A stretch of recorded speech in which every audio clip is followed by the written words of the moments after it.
জালেমের পক্ষে, মাজলুমের বিপক্ষে। এই রাষ্ট্র আমরা দেখতে চাই না।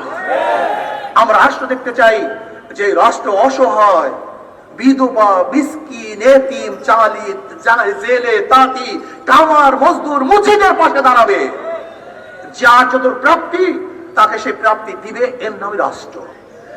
আমি মনে করি এতদিন পর্যন্ত 71 থেকে 2024 পর্যন্ত যারা ক্ষমতায় ছিল ওরা রাষ্ট্রের দায় দায়িত্ব পালন করতে ব্যর্থ হয়েছে।